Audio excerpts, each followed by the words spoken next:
New town police हिकिड़ो जाली मुक़ाबिलो करे असांजे बेगुनाह नौजवान के जेको सिंध धरती जो वारिस आहे, असां सिंध धरती जा वारिस आहियूं, 5000 साल क़दीम जा वारिस आहियूं। असांखे बेदर्दी सां असांजे नौजवाननि खे पुलिस गर्दी जेको पुलिस जो दहशतगर्दी जो अमल थियो आहे, उन दहशतगर्दी अमल के ख़िलाफ़ असां उन ॾींहुं बि सरापा एहतियाज हुआसीं।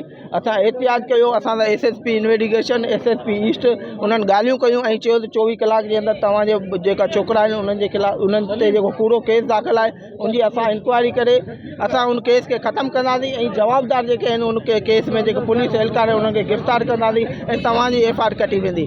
उन बावजूद बि 24 कलाक खां पोइ असांजी 302 जी FIR कटाई आहे, पर उहो जेको दहशतगर्द जेको पुलिस आहे सब इंस्पेक्टर इन्वेस्टिगेशन फरमान अली शाह पुलिस जो जेको आहे महिमान थियो वेठो आहे, पुलिस क्वार्टर में वेठो आहे। जेकॾहिं कोर्ट ते अचे थो त उहो जहिड़ो करे पुलिस जो हिकिड़ो बाला आला ऑफिसर महिमान थी वेठो आहे, उनखे फुल सिक्योरिटी ॾिनी वञे थी। असां इन अमल जे ख़िलाफ़ तक़रीबन जेके बि आला अदलिया आहे, चीफ जस्टिस ऑफ पाकिस्तान आहे, सिंध हाई कोर्ट जो चीफ जस्टिस आहे मोहम्मद अली शेख साहब, IG सिंध गुलाम नबी मेंबर खे अपील कंदासीं। असां सिंध जा वारिस आहियूं, असां धरती जा वारिस आहियूं। पुलिस गर्दी दहशतगर्दी जो जेको अमल थियो आहे इन जो फ़ौरन नोटिस वठी करे जुडिशरी इंक्वायरी जोड़ी वञे।